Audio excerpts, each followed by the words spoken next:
Hello, everyone, and welcome to Full Time, where we take you around the world of football, locally, regionally, nationally, and internationally. The Full Time podcast is presented and powered by 91 Network. You are tuning in to Season 6, Episode 38 of Full Time. I'm your host, Daniel Scarpino, and with me is our co host, Gitano Gallo. Before we begin today's show, we'd like to take a moment to thank our sponsors. The Full Time Podcast is sponsored by Little Caesars Pizza. With their two locations in Sault Ste. Marie, Ontario, you can download and access the Pizza Portal app so you can enjoy a delicious hot and ready pizza from Little Caesars today. The Full Time Podcast is also sponsored by Sioux Sports. To check out Sioux Sports and all of their articles, announcements, and streaming platforms, visit siouxsports.com as well as Sioux Sports TV on YouTube, Facebook, TikTok, and Instagram. Recordings of Full Time, powered by 91 Network, occur weekly or bi-weekly on YouTube and Podbean. If you're listening to today's podcast, make sure to subscribe to 91 Network so you can catch us every time that we upload content right here on the Full Time Podcast. Folks, we are delighted to have you with us here on this episode of Full Time, where we get to have a look at all things in the world of football. As well, to our American listeners, a very happy 4th of July to you all. G, a very good morning to you, my brother. How are you today? I'm doing good. Was already slightly productive this morning, up a little earlier, went into work for a bit, ready to talk the beautiful game with you, and then kick back and relax for the rest of the day. So I'm doing fantastic. How are you doing this morning? I'm doing great, man. We both started our day on a positive note, got my training session out of the way, so everything's up from here. We got a lot to talk about and so many good things, including the Canada game, which will be on this afternoon. So can't wait to dive into today's episode. In today's show, we will discuss the World Cup as well as some local soccer. As always, if anyone would like to listen to our previous content, please check us out at Full Time on all platforms of 91 Network. And without further ado, Gitano, and to everyone who has taken the time to tune in here today, let's kick off. We get today's show started with the World Cup. The round of 32 has officially concluded, and we are now set for the second stage of knockout football at the World Cup, and that, of course, is the round of 16. Gee, the round of 32 saw so many big moments. What was your overall feeling from the first round of knockout football at this tournament, sir? Like the word that comes to mind is just drama. It was just, and obviously it's a World Cup. It's not around. It's crazy, but like the amount of late goals and late equalizers and like huge moments late in games. It felt like almost every game had like a massive moment late. And by the time the last games rolled around, like last night and the night before, I got to the point where it'd be like we'd be into like 7 or 8 minutes of stoppage time, and you knew the whistle was coming, but I was like, no, like I have to keep watching because like something's going to happen. It's just written in this round that something's going to happen. And so many times something did happen. Yeah, just drama. It was fantastic. It's probably the most just insane stretch of matches I've seen in a very, very, very long time. Yeah, there were very, and I mean very few games, and we're going to talk about all of them here very shortly. But there were very few games where it was like, okay, this isn't so great. Almost all of them had some level of drama, and that certainly entertained me and the footballing public.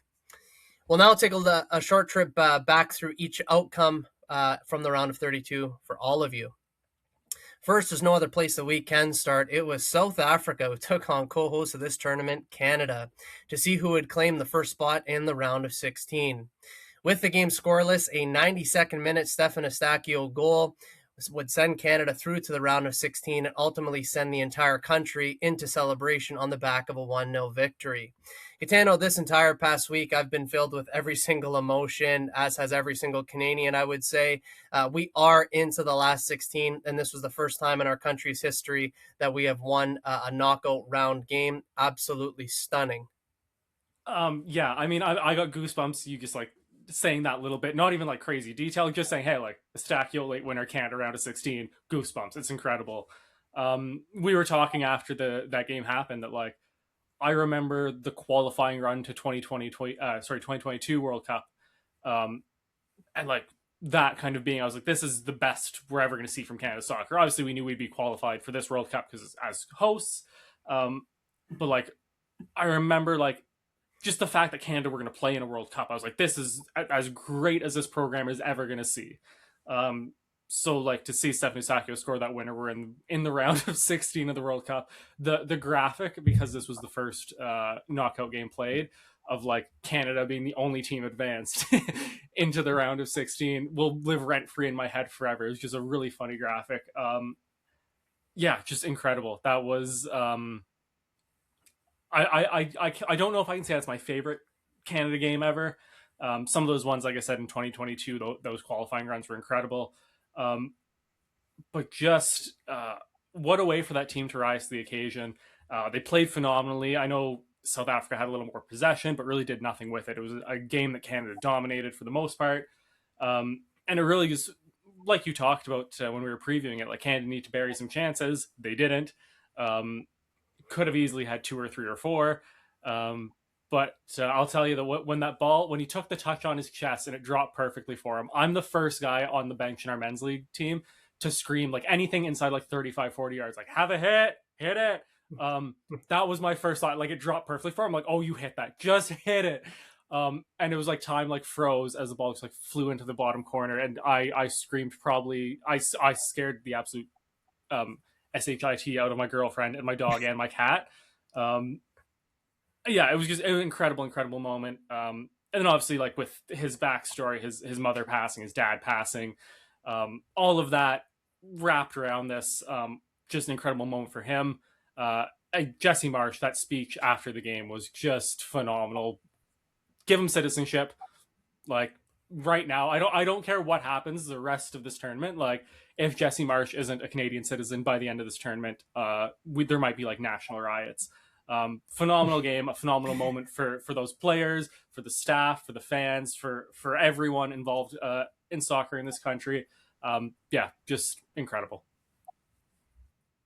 Incredible indeed, and I can only hope that it's not the final sort of success of this tournament, if you want to call it that. Obviously, getting to the round of 16 is a huge success in and of itself, and it's a place where we as a country have never been before. That being said, the round of 16 does start today. We're going to highlight and preview those matches a little bit later on in our episode, but I can only hope the best for Canada, because if that game was any indication of what we can do, I do believe that we could be on for something special. Again, everything has to click. You have to have, I would say, at least a 9 out of 10 performance, but it's absolutely possible. But that game sent the entire country off of their seats, probably blown roofs off of their own houses. I also screamed quite loud as well. And how could you not? This is a great time to be alive, and super happy for Eustáquio as well, because he totally deserved it in the end. The Netherlands took on Morocco in a match that did not disappoint. After a Dutch goal with less than 20 minutes to play seemed to have put one foot into the next round, a 91st minute game-tying goal from Morocco would send things to extra time. While an additional 30 minutes solved nothing, the match was decided on penalties, where Morocco would complete their comeback in full, winning 3-2 on kicks from the spot. G, you said before this game that football fans would win, and that's exactly what happened. You also said at the top of this episode that most of the games were incredibly entertaining. This was just another example, wasn't it? Absolutely. And so I'm watching. It was a pretty late kickoff for this game, and I'm watching the last few minutes, and my girlfriend's like, "Okay, I'm gonna go up to bed." I'm like, "Oh yeah, there's like a few minutes left of stoppage time. I'll be up in like 5-10 minutes." Almost immediately, the Moroccans tie the game up, and I was like, "Okay." Apologize for. I'm like, "Hey, I'm gonna be at least another 30." Like, sorry. What a game though. Probably my favorite game of the tournament up to that point. There were a couple other games. Spoiler alert. Later in the round of 32, that probably pipped it. But I just thought tactically, both teams they simultaneously played into each other's hands. The game was just very free flowing. Both teams going for it, attacking wise. Both teams looking really good defensively. I thought it was just a really fun matchup. Obviously, it sucks that one of the teams has to go out, especially on penalties. It's a brutal way to get eliminated from a tournament. But ultimately, Morocco go through. Heartbreak for the Netherlands, especially with Cody Gakpo scoring that goal and his situation. I don't even really want to talk about it on the X. It's really not that great. But yeah, I just for them to have that moment and then turn around. and lose on penalties the most heartbreaking fashion sucked. But Morocco, I thought, played really well, looked super dangerous, and are going to be a real test for Canada. Yeah, they ever? And again, Morocco just so resilient because it did look like the Netherlands were going through. You just never thought that there was a way through for Morocco, but they find the cross into the box, they tie it, and then we talk about it all the time on penalties. It's an absolute lottery, and Morocco got the better of them. So a big comeback as they book their place in the round of 16. Germany and Paraguay went the distance, and the first giant in the tournament was slayed in the knockout round.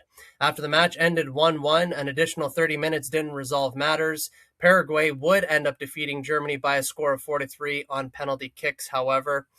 Paraguay defended for their lives for 120 minutes and then ousted the four-time World Cup winners on penalties. Your thoughts here?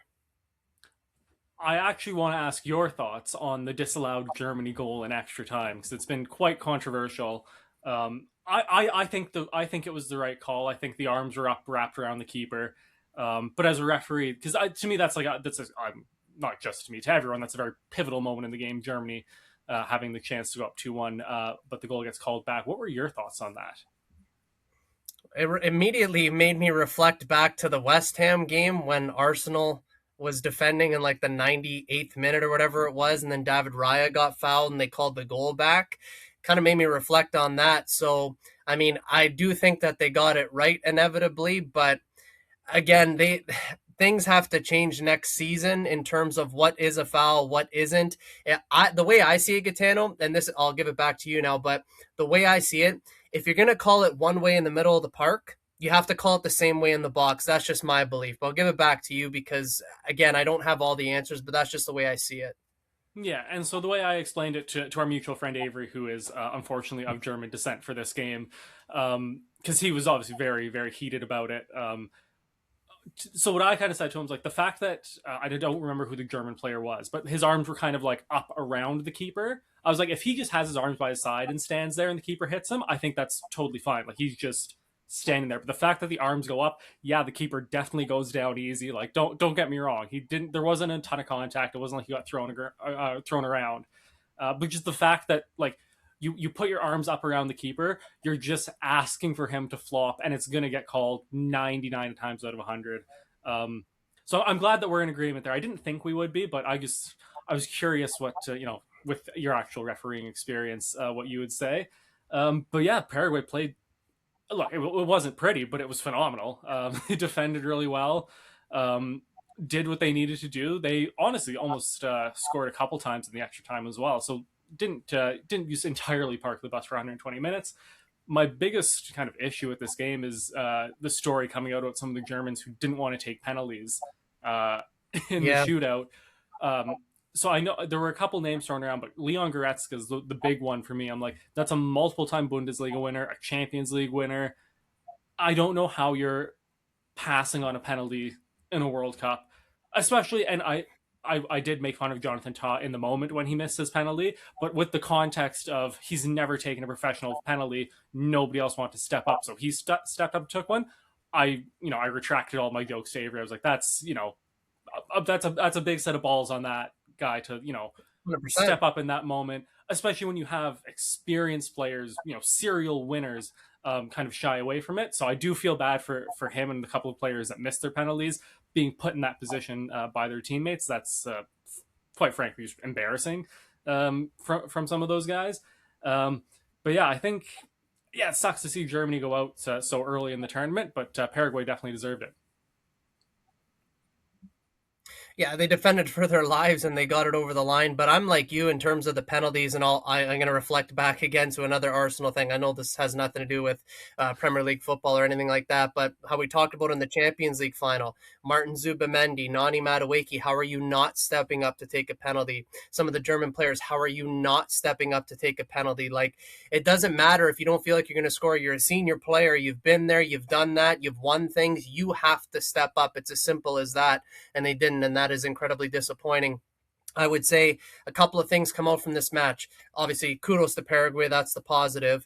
Another thing that comes out from this match is that the a ruling, if you want to call it that, the way that fouls are called, that needs to be fixed tremendously. And as we're going to talk about something later, the offside needs to be a lot more clear and needs to be fixed, in my opinion. But the last thing that I'm going to say before we move on to the next one, the kind of negative, if you want to call it, with Germany going out the door is that Julian Nagelsmann also goes out the door. And, when Fabrizio Romano tweets it, it's true. Looks like Jurgen Klopp is coming in, so Germany just might be back in pretty short order.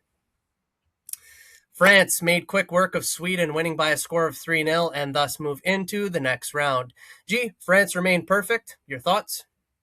Yeah, this is one of the few games in the round of 32 that really didn't have any drama. France looked really good. I don't think Sweden played bad. I don't think they looked terrible. Just overpowered, overrun by France. Really no surprise here.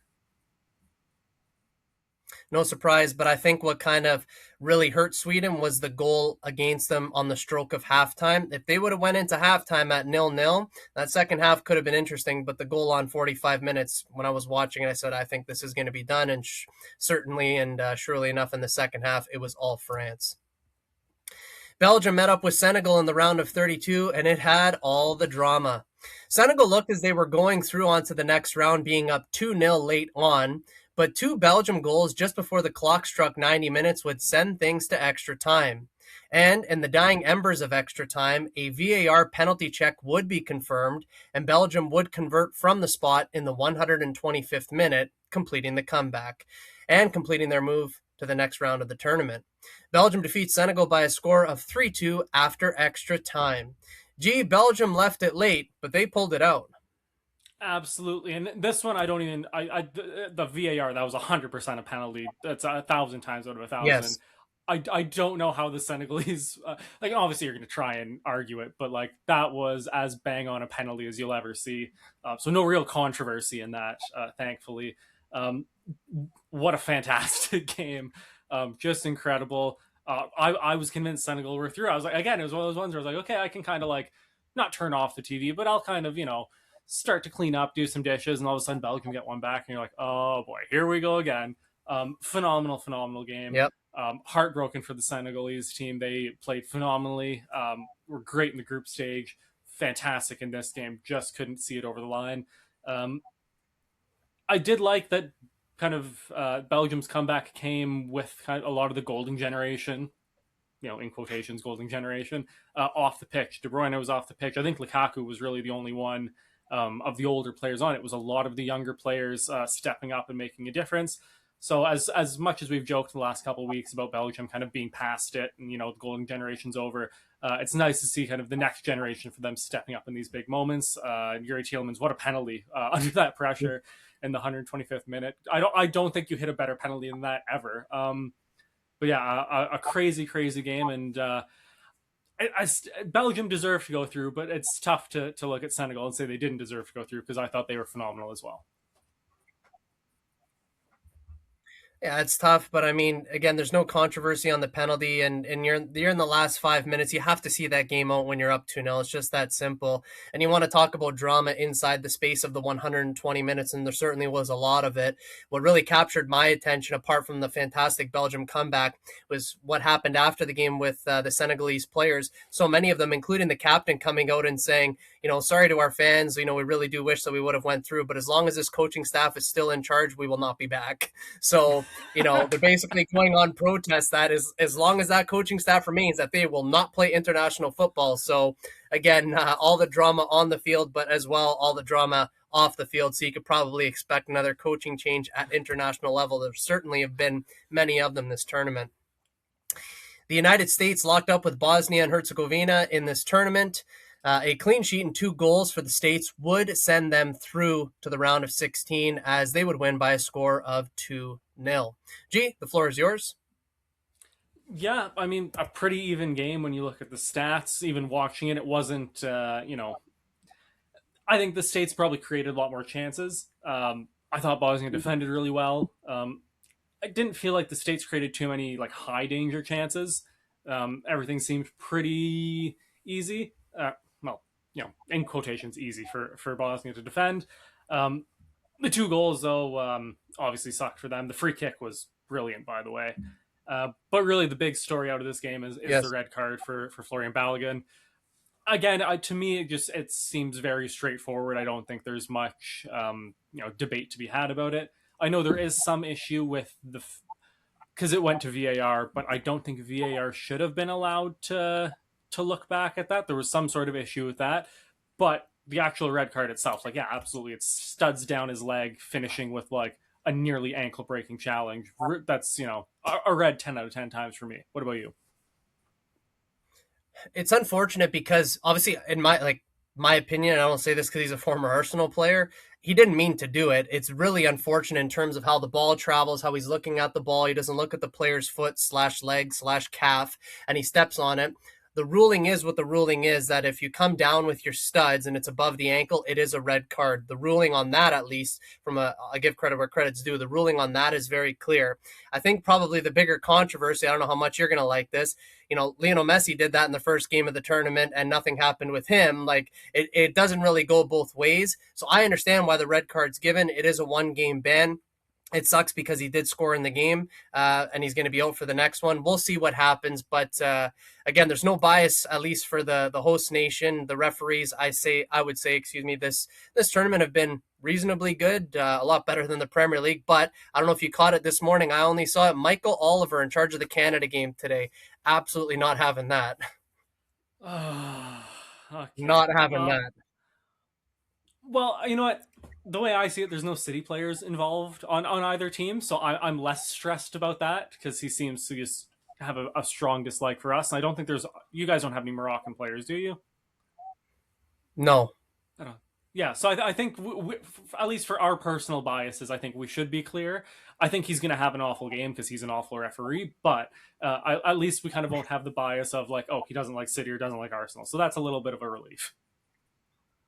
Yes, and I agree with that. And back on to the United States, despite the red card, of course, they are into the round of 16. Spain met up with Austria in the round of 32, and it was all Spain all game as they cruised to a 3-0 victory. Spain still haven't conceded a goal, and they comfortably find themselves in the next round. Yeah, again, one of the few games that was pretty straightforward, no drama. Spain dominated from start to finish. Um, Again, Austria didn't play bad, but they just were no match for Spain. Spain looked phenomenal, um, and really at that point, like, not that you don't think Spain's gonna concede a goal the entire tournament, but I don't think Austria was the team to really to push them on that. And Right. yeah, Spain dominated the ball, dominated shots, dominated chances, and yeah, rightfully go through. Yeah, and Ralph Ragnick, Austrian coach, came out after the game and said, "Whoever has to play Spain, best of luck. And if you do happen to beat Spain, you probably deserve to win the tournament." So it just goes to show how good this Spanish team is, and again, rightly so in the next round. The highly anticipated affair of Portugal and Croatia did not disappoint. A second half saw quite a bit of action, including a Croatia goal, a Ronaldo penalty, goals rolled out offside, for offside, excuse me, on both sides, and a late Portugal stoppage time winner. Truly, this game nearly had it all.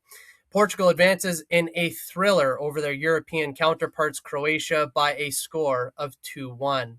This game had so many storylines, and the storylines, quite literally, as we speak, are still continuing, even though the round of 16 starts this afternoon, which just goes to show how incredibly fascinating this game was. But what were your main takeaways? Because I'm sure that there are plenty. So for me, this was the best game of the tournament by Yeah. far. Um, and we joked about, oh yeah, like football fans win with this, like with these matchups. Not all the time do the games live up to the hype. Sometimes you get a really boring, plain old game. Like the Morocco Netherlands game was fine. It was good. It was fun. But this was just like everything you would want from a football match and more. It felt like the final. BMO Field, Toronto Stadium was absolutely rocking. Um, Sold out capacity crowd. It was just an incredible atmosphere, and both teams stepped up brilliantly. Heartbreak for the Croatians. I Rightfully so. The goal is ruled off for offside. I didn't realize the rule had changed. So when they showed the first replay, and I saw the touch off the Portuguese defender, I'm like, oh, that's a good goal. Like we're tie game. We're taking this to extra time. And it wasn't until the commentators were explaining that the rule had changed and it has to be an intentional touch or Yes. deflection that I was like, oh, that's just heartbreak. And I think from everything that I've seen and read and heard, the Croatian player touches the ball. It's the tiniest little flick of the head, but he gets a piece of it, and that sucks. That a game so incredible is defined by like the tiniest margins in VAR. But yeah, to me, game of the tournament, phenomenal stuff. Phenomenal stuff. And I watched that game with my dad, and my dad's relatively a pretty quiet guy, and for the whole 90 minutes he didn't stop. He was just totally engaged in the game and absolutely loved it. And I thought, how could you not be, of course. But on the game itself, that second half was just thrilling in so many regards. And yes, I think they do get the call correct in the end, but and I was explaining this to my dad as well. Like, okay, all of these VAR checks, because Ronaldo had a goal ruled out. Croatia, if you remember earlier in the second half, they also had a goal ruled out. I forget if it was Sucic or whoever it was Oh, that I scored, couldn't tell you. right? So again, the whole stadium erupts, but then you take away that moment. That's kind of the negative of VAR, even though on a technical level, yes, the decision is correct. Even though, for the ones who are watching this on YouTube, by the way, you can see my hands, how close they are together. We're talking about a matter of inches that somebody's offside. So again, you could have your pros and cons of VAR. Still works better in this tournament than it does the Premier League by far, and it's not even close. But this game really did have everything. Gutted for Croatia to go out, especially Luka Modric, greatest ever Croatian footballer. He's going to retire from international football now, but kudos to Portugal, and we'll see what happens in the next round because they have a doozy on their hands. Brazil snuck a late one against Japan in the round of 32. After Brazil went down 1-0, they would tie the match up in the second half. And then it was a 96-minute winner thanks to Gabriel Martinelli, who would send Brazil to the next round, defeating Japan by a score of 2-1. Gitano, Brazil got it done, but Japan pushed them right to the edge. Absolutely, and again, heartbreaking for Japan to push Brazil that far, to be so close to extra time and potentially penalties, to get a dagger like that scored on you so late. Just absolutely gutted for them. I thought Brazil didn't play that great. I think they grew into the game, and obviously the last little bit of the game they played much better than the first half. But yeah, really unlucky for Japan there. I thought they played phenomenally, but a really well taken goal from Martinelli there. Oh, super. And, a couple of things there you wanted to talk about earlier, Jesse March, that on-field speech after the game. The Japanese coach, I don't know what he said, but he was, in tears, and he was telling his players, and you could just tell everybody was just totally engaged with him in terms of what he was saying, how he was saying it. So kudos to Japan, because they are a phenomenal team. Shame that they don't go through, but some big second half adjustments from Carlo Ancelotti in Brazil, and Brazil find themselves through. But kudos to Japan, a fantastic team, and really fun to watch. The Ivory Coast took on Norway with a spot in the round of 16 on the line. With the game 1-1, it was Norway's Erling Haaland who would score his fifth goal of the tournament in the 86th minute to win it for Norway by a score of 2-1. More late drama, and Norway is through to the next round. Yeah, and I mean Erling Haaland is just inevitable. It's funny. I was talking to my boss actually about how Jonathan David maybe hadn't been great in the South Africa game, little bit lacking up front. But like I said, I was like, all it takes is one touch is all it takes for him, and all of a sudden it's an incredible game. He scores a goal, and I was telling him like, Erling Haaland. I hear this as a City fan all the time. Oh, he does nothing, scores one big goal, all good. Haaland in this game has 27 total touches, 8 completed passes, but scores a late winner and nobody cares. Yeah. But that's what it is. That's who he is. I thought both teams played really well. Like we talked about, it was going to be a pretty even game. I don't want to toot my own horn here, but I did say Erling Haaland was going to be the difference, and it maybe took him 86 minutes to be the difference. But when the occasion needed him, he rose to it. Scuffed the shot. Absolutely, it was not a pretty finish. But in the end of the day, Erling Haaland sends Norway through to the round of 16, where they face Brazil, and that is going to be a hell of a game. Has it ever? And you know what? Just from a coaching point of view, I've been saying this for years and I believe it to be true.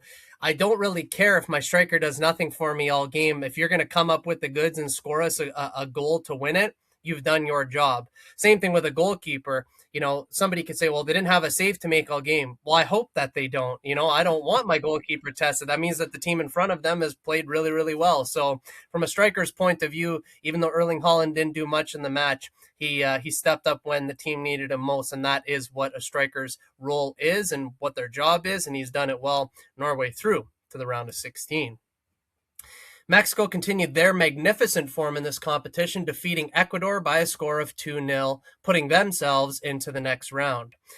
Mexico remained perfect in the competition record-wise, and just like Spain, they have yet to concede a goal against. The co-hosts of this tournament are looking very good, aren't they?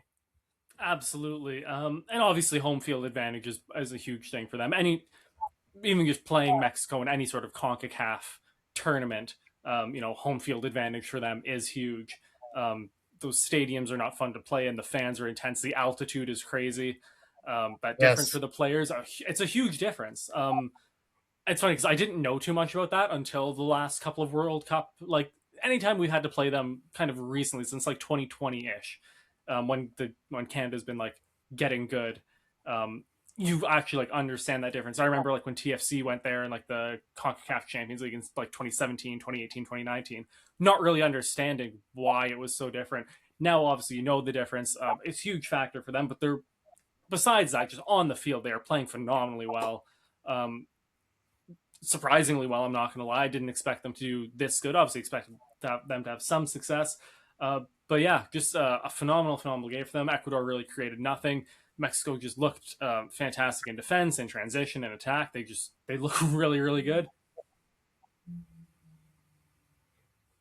Yeah, absolutely. And I gotta say too, with the altitude, I think that's the biggest factor. I understand the fans and the home field advantage and things like that, but I don't think people realize how hard it is to just breathe when you're at altitude like that. And I've watched and have talked to a lot of people just from a running point of view. The best marathon runners all train at altitude, for example, right? Because the air is, it's so much more difficult to breathe and things like this. So the fact that Mexico have been hosting these games, and now they get to host in their next game as well, which we're going to talk about here very soon. I think it's a difficult proposition for anybody who plays against them. And I think, again, the altitude is the highest factor. But putting all of that aside, of course, they have played incredibly well this tournament, and they absolutely deserve to be where they are. England took on DR Congo in this round of proceedings at the World Cup, with DR Congo being up a goal to nil. It was Harry Kane heroics yet again that would see him score twice in the final 15 minutes and push England on to the next round by a score of 2-1.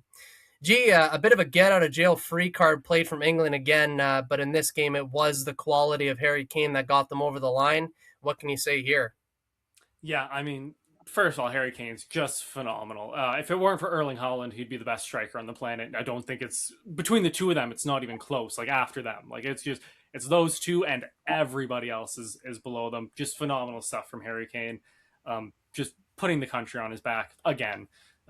That's had what like 3 or 4 major tournaments in a row now where he's just been out and out their best player. Big win for England. It's the first time they've come back in a World Cup game and won since 1966. So don't want to, say it's coming home, but a good omen for them. I thought they didn't play that terribly. I think obviously the Congo's goal was it was good, and they played well as well. I think it's just at the end of the day that pure just star quality they just didn't have an answer for in England. Almost deservedly go through, I'll say. Yes. Again, you have world class players in your team. They need to step up, and Harry Kane's been doing that. And I've seen some stuff online. Well, if England didn't have Harry Kane, they wouldn't be where they are. But okay, but they do have Harry Kane, and they've had Harry Kane for a number of years, and that's what he's supposed to do. So again, England sort of play that get out of jail free card, but maybe now that's going to give them momentum going into their next game. Who's to know? Who's to say? We're all going to see how it all plays out. But England are in the round of 16. Switzerland played against Algeria in the round of 32, and it was Switzerland who were up to the task on the day as they defeat Algeria by a score of 2-0. Your take on this game? Yeah, again, what like I said, there's a couple games that weren't very, dramatic or crazy or have these big moments. This was the last of those games that was like that. It was pretty straightforward for the Swiss. They played really well. Algeria played well too, because we're really no match for Switzerland at this point.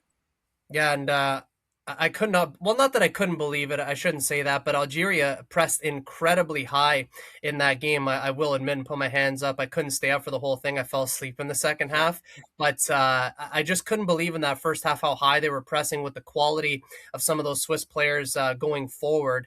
I always figured that it could be dangerous, and it turned out to be. They made the most of the two chances that they had. Could have even been a couple more, but the Swiss are rightfully through.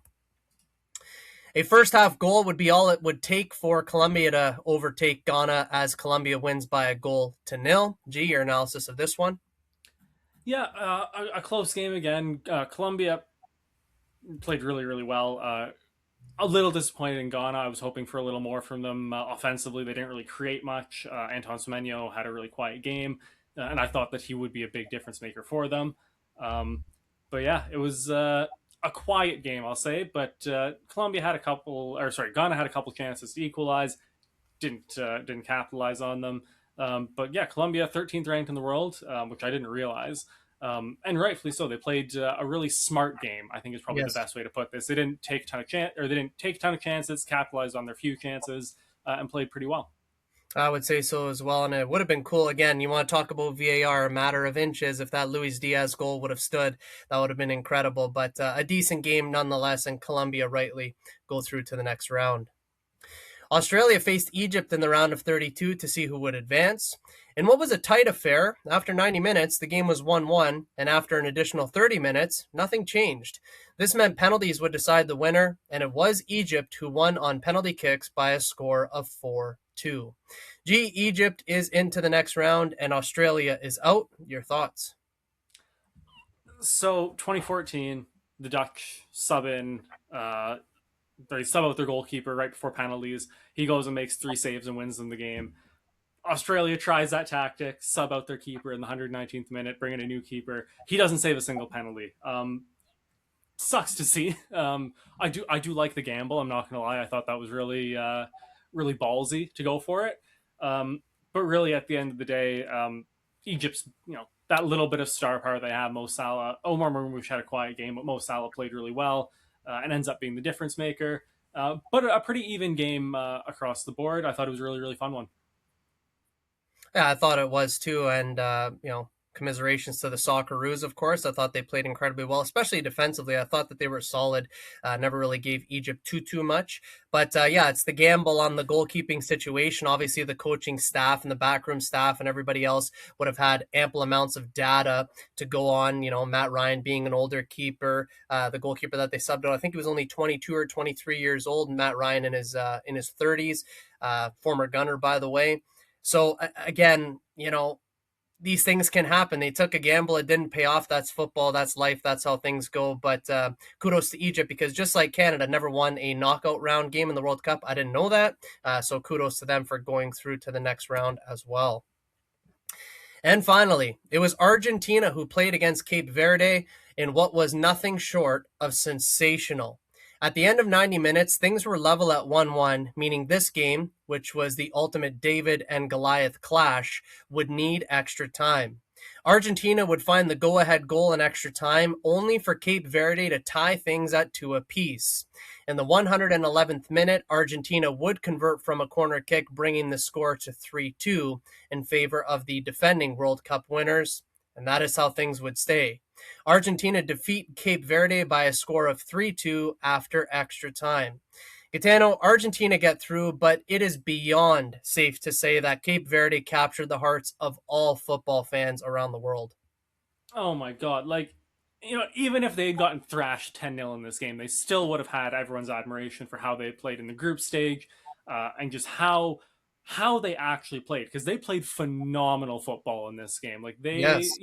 they didn't just park the bus and pray; they went for it. So I want to start with Lissandro Martinez goal in extra time. Great goal, love that. Um, but really, kind of the story for me of this game is that Cape Verde equalizer in extra time. That is maybe the best World Cup goal of all time, just in terms of like pure, like just like the skill of it alone, fantastic. But in that moment too, like given all of the circumstances, just to, to that's a dream goal. That really is a dream goal to cut inside, leave your defender. He was going nowhere. That was hilarious. Like, we're talking Argentina, reigning world champions, to have a defender left in the dust like that.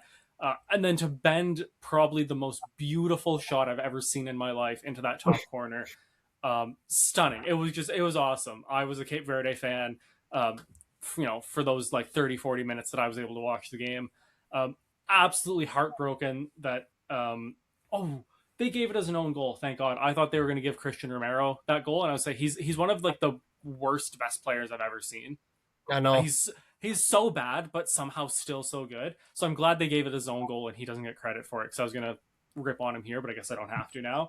Um, but yeah, just heartbroken for Cape Verde. Would have loved to see them at least push for penalties, given that kind of coin flip chance. But at the same time, super glad to see Messi and Argentina go through. Chance to repeat. I thought they played really well as well. I don't want to make this seem like Cape Verde dominated the game. It was a very, very back and forth affair. Both teams had tons of chances. It was just incredible game. I loved it. Yeah, I loved it too. I mean, obviously, apart from the Portugal-Croatia game, this for me was just about on par. And I got to admit, I was rooting for Cape Verde because I would have loved for the story to continue. But kudos to Argentina. And you don't want to rip on Romero. I will, because he for what he did, or what he didn't do, I guess, for Tottenham this year, should be ashamed of himself. In a relegation scrap, captain of the team, and then goes back to Argentina in the final few weeks of the season, says he's not going to support the team. He's going to go get himself healthy. What a disgrace. So See, I'm here, also glad that it was an own goal. I think that guy's pathetic. I will give him credit for at least his performance here. Like, he's playing with significantly better players. He's not playing with a championship quality team. He's got Lionel Messi feeding him corners to Yeah. get his head on, right? Like, there's a bit of a difference between like Lionel Messi and James Madison. So at least on the pitch, you can explain the difference, but obviously off the pitch, inexcusable. Inexcusable indeed. So we'll see what happens with Argentina going through to the next round. They are the defending champions, of course, playing really well in this tournament. But if I was wearing a hat, I'd be taking it off and tipping my cap, of course, to Cape Verde. Sensational this tournament. And with our picks during the round of 32, Gitano, we both go 10 for 16. With our group stage predictions being the best they've ever been since we began recording our show that was out of this world. These ones aren't as good, of course, but they're not too bad either, 10 for 16. No, I'm okay with that, and I know I picked a couple of upsets, and there were some upsets that I didn't pick, so I'm okay with 10 for 16. I'm not like thrilled about it, but it's not the worst in the world. I share the same feeling, my friend, and we get to do these picks all again here and now because it is time for the second round of knockout football at this World Cup, and that is the round of 16. And we're going to preview each match for you all here and now. First, we get started with Canada versus Morocco. Gitano, with the excitement, of course, comes a bundle of nerves. We talked about it off air. The entire country will be watching in exactly 1 hour's time. By the way, it is 12 p.m. Eastern time here, and we are taking on one of the giants in this World Cup and in the world of football in general, a top 10 nation. What happens between our home country of Canada as we take on Morocco this afternoon? So we've only ever played them once in competitive football, and it was actually at the last World Cup in the group stage. They beat us 2-1. I expect it to be a close game again. I don't think this is going to be. I think this is going to be a really uncomfortable 90, maybe 120 minutes for us as a country. But I'm going to take Canada to win it. I don't want to say we're going to squeak it. I think it's going to be a 1-0. And it's going to be someone's going to step up and be the hero. I don't think it's going to be one of our star players. I think someone like a Jacob Schaffelberg is going to pot a winning goal here. I do think, however, if Alphonso Davies is fit and playing, and do we know if the lineup is out right now? I'm sure it is because it's less than an hour now before kickoff, so I'd imagine so. But I could be wrong, but I do believe Alphonso Davies is still on the minutes restriction, isn't he, Gitano? I don't know. I don't know officially if he is or not. I'm gonna pull up because if he is starting, I think that's a huge difference for us. But I don't think he is. But if we can get like 45 minutes from him off the bench, that would be absolutely massive. He does not start, but Nico Segur starts in midfield. Former York Lion, and we've talked about York on our show several times as we do cover all soccer in in the world, of course, and that includes provincial soccer and things like this. So former York line Nico Seagor starts, so that is pretty cool indeed. Gitano, I'm hoping for the best today. I really, really am. I'm not negative about it. I'm not positive about it. I feel very neutral on it, but I've got Canada winning this game by a score of 2-1. I don't know who the difference maker is going to be, but I do believe that it is on for Canada today. The whole country is behind the team. So as you're wearing and repping your wonderful Canada jersey, in the hearts of all of us, we hope the best for Canada.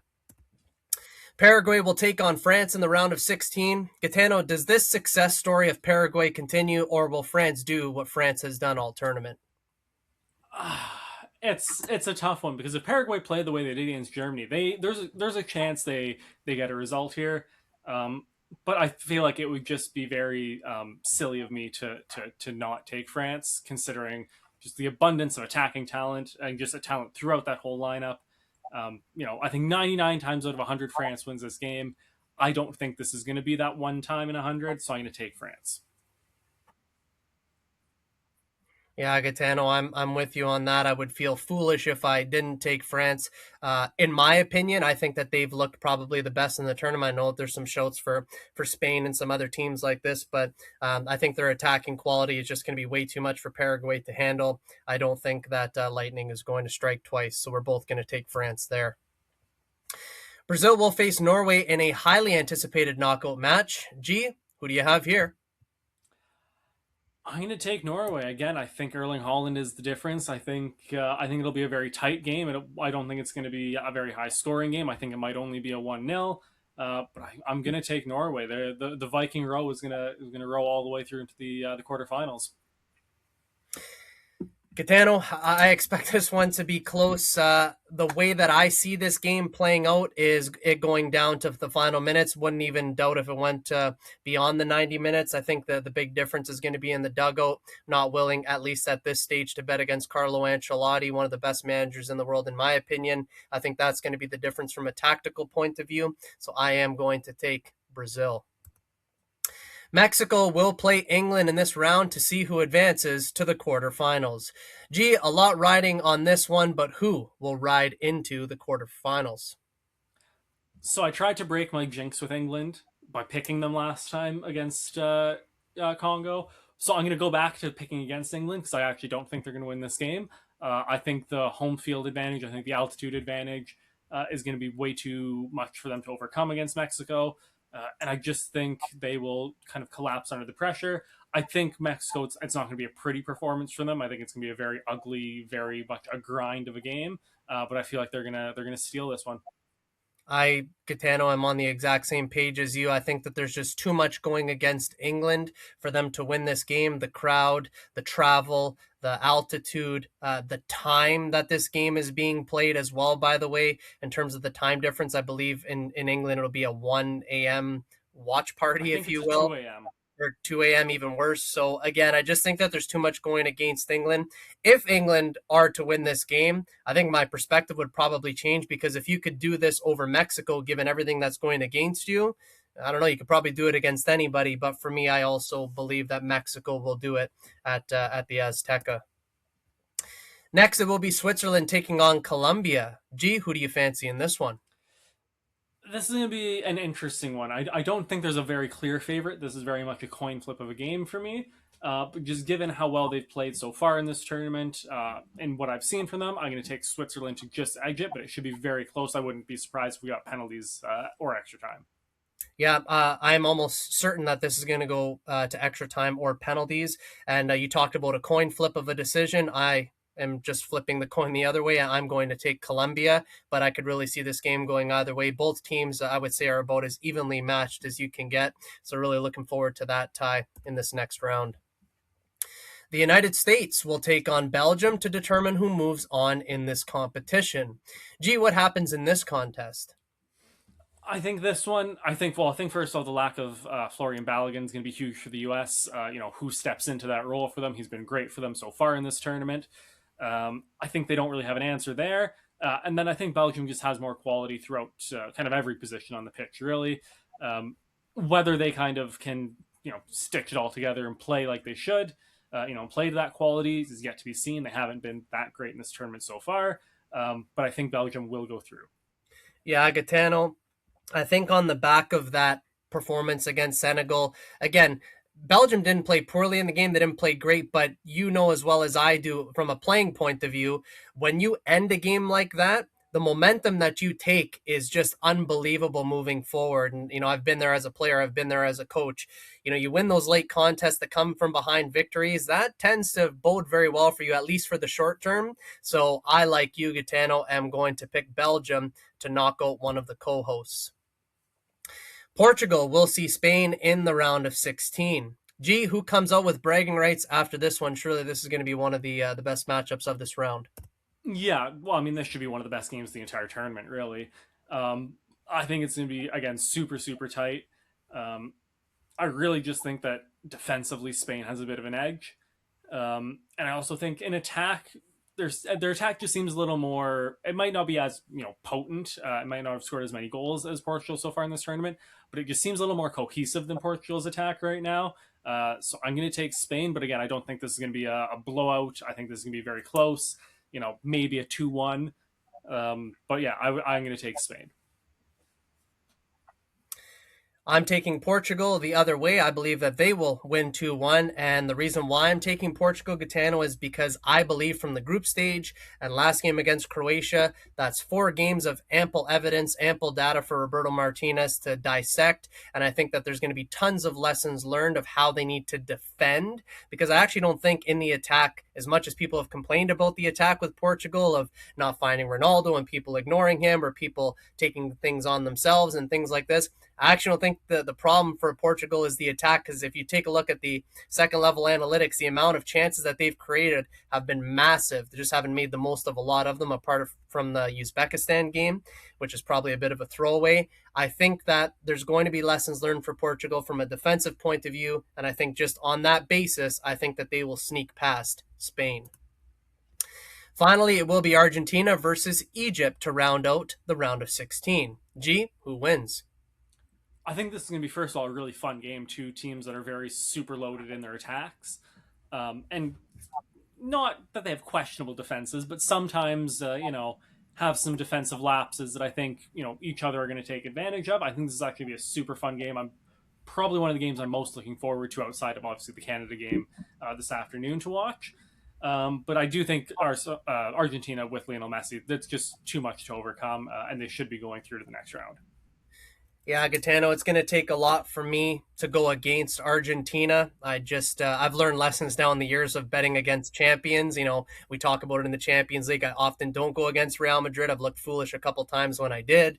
And on a world stage here, I'm not going to go against the defending World Cup champions unless if a significant heavy hitter comes into play. So at this point in time, I also am going with Argentina. So, Gitana, our picks here are locked in, and we are all set for the round of 16. A reminder to our listeners that the round of 16 kicks off today at the time of recording, Saturday, July 4th. Games will be played until July 7th. In our next episode of Full Time, we'll recap the round of 16 for you all, and we will also preview the quarterfinals.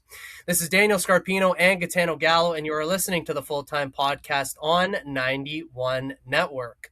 If you're enjoying this episode of Full Time, don't forget to hit the like and subscribe function here on YouTube, as it goes a long way in helping out the podcast and the channel. Moving on to the second and final segment of today's show, we will dive into some local soccer. The 4th annual Coppa di Giovanni soccer tournament and soccer festival right here in the city of Sault Ste. Marie, Ontario, is set to kick off in just under a week's time. This year's Festival of Football begins on July 10th and will conclude on July 12th. The tournament was originally started to honor the late Tony Celli, who was a pioneer in our soccer community for youth, high school, women's and men's soccer. A large portion of the tournament's proceeds and funds generated by the teams who enter are donated to the Sault's local soup kitchen. Gee, this is our 4th time covering the Sault's only comprehensive soccer tournament. That being said, another exciting period of time here for all in our city. Absolutely. And it's funny, it only clicked when you mentioned it actually off the air. that'll be going on at the same time as the World Cup, and I cannot wait to see. The Sioux's already kind of, going crazy with soccer fever. I've got like people coming in at work who I didn't know watch soccer are coming in to ask me about the games. Oh, did you catch the game last night? You see this, see that. Um, so I think with that already kind of elevated sense of interest and excitement about the game, having this tournament is just going to be phenomenal. Yeah, I totally agree with that, Gitano. And you just hit on something incredibly important, and that is, of course, that the World Cup is taking place at the exact same time as the Coppa di Giovanni soccer tournament. And incidentally, live games can be watched at Strathclair Park, which is where the tournament is being held. Amongst the beer gardens that will have World Cup games shown, there will also be several vendors and attractions for all ages to engage with. I remember back in 2018 being in London, Ontario, coaching during that World Cup. And it was absolutely electric. Specifically, we were playing at London Marconi, which was an outstanding facility, and it brought a ton of people together as a result, very similar to Strathclair Park. Can we expect, do you think, similar feelings to resonate with people this time around here in the Sioux during the tournament? Oh, absolutely. I mean, the fact that you'll be able to watch like actual live games happening in front of you and the World Cup games, on screens there. I feel like it's a no-brainer for anyone interested in the sport and in any regard. To be out there, I expect Strathclair to be absolutely bumping. That parking lot is going to be an absolute nightmare that whole weekend, but that's obviously a good thing. But yeah, it should be super, super fun. Yeah, I know that they opened up more spots now at the back, which is typically where I park when I go to referee games, because obviously with men's this year we don't play there. But good luck trying to get a spot. You're probably gonna have to park at the Ball Diamonds and walk 2 kilometers over to get there. But to your point, an absolutely very good thing. And while the tournament the past 3 years has brought fantastic success to our soccer community, the tournament does see changes this year. For the first time, there will not be a competitive men's division. There will, however, be several youth divisions, which makes this not only a soccer tournament, but now a soccer festival as well. Divisions are in effect for men's over 35, men's over 45, women's competitive, women's fun, and youth divisions ranging from U9 to U14 in both boys and girls. While the main attraction has been the men's competitive division the past 3 tournaments, and I've been blessed and fortunate to play in all 3 of them, and not in an arrogant way, but to win all 3 of them. This time around, there is a lot more football on display, even without the men's division, and with the inclusion, of course, the youth games as well. That's going to amplify things all the more with parents and things like that, which is really cool. That means that we're going to have a total of 72 games throughout the entire weekend right here in Sault Ste. Marie. Absolutely incredible. Yeah, that is a lot of soccer to be played in 3 days. Those fields on Monday morning are not going to be looking very great. But yeah, it does suck to lose the men's competitive division. Those were the games that I came out to watch because it was guys like you and Brody and people who I knew personally who were playing in those games. So it's going to suck to not have those games, but I think to have the kids, all those youth games in there, I think it fills it out a little nicer for the whole family, makes it a lot more of a family friendly event. And I think it's going to be a good thing to have those kids. They're what you say U9 was the youngest age group. Yep. Like there's a chance for these kids to be playing this tournament for 4, 5, 6 years before they are then maybe playing in men's league and playing in a more competitive tournament. So I think it's as much as it sucks to lose the competitive men's division, a fantastic decision I think to bring in all the youth games, and it still should be a really fantastic event regardless. Yeah, I totally agree with you. And it's not like we're losing the men's division. Nothing else is replacing it. There's even more games now for people to watch. So am I a little bit gutted? Yeah, for sure. I would have loved to have tried and gone for a four-peat and things like this, but this is the nature of how things go. And I completely and totally understand, but absolutely thrilled that there's going to be so many games. I'm going to be there all weekend reffing games. So again, it's not like I'm missing out on the football entirely. It's going to be a good weekend nonetheless. Really, really looking forward to it. And for those who are looking to get out to watch games, support local vendors, view various attractions on display, or even just watch World Cup games and enjoy an adult beverage, the Coppa di Giovanni soccer tournament will begin on Friday, July 10th at 6 p.m. From there, games will be played into the evening on Friday night, going as late as 8:30 p.m. Saturday morning, games begin as early as 8 a.m. and will go as late as 7:15 p.m. On Sunday, games will be played throughout the morning with the finals for all divisions to take place in the early to mid-afternoon. All games can be watched at Strathclair Park. This is Daniel Scarpino and Gitano Gallo, and you're listening to the Full-Time Podcast on 91 Network. If you made it to this point, do us a favor and drop a like on the video. And if you're enjoying what you're hearing, hit the subscribe button to get all sports-related content from 91 Network. Ladies and gentlemen, that is Full Time. As we prepare to close out today's episode, we want to say a massive thank you to each of you for tuning in. G, as always, great work, my friend. Hey, great work to you as well. Thank you again for having me. It's just a fantastic way to start the weekend. Early enough that I, get to sleep in a bit. But then I still get the rest of my day. I can't wait for this Canada game. Can't wait to hang out at a friend's camp after the Canada game. I'm looking forward to this fantastic weekend. So thank you again for having me, and hope you have a fantastic weekend as well, Scarps. Well, thank you very much, sir. And in case you haven't noticed, for all of our wonderful listeners and viewers, it is summertime, so we are enjoying everything summer related. And of course, the World Cup is at the top of that list. But Gitano, always enjoy your company, my friend. Have a wonderful day as well. A reminder to our listeners that the next episode of Full Time will be recorded the week of July 6th. 2026. In that show, we will take a look at the World Cup as we recap the round of 16 and preview the quarterfinals, and we will take a look at the summer transfer window. As always, we'll keep everyone in the loop with all the happenings in the world of football. For weekly content, make sure to hit like, follow, share, and subscribe to all platforms of 91 Network on YouTube, Spotify, Facebook, Instagram, TikTok, Podbean, and Spaces at suetoday.com. For Gitano Gallo, my name is Daniel Scarpino, and thank you for tuning in to Full Time. We look forward to seeing you at kickoff next time back here on the Full Time Podcast and 91 Network. Best always.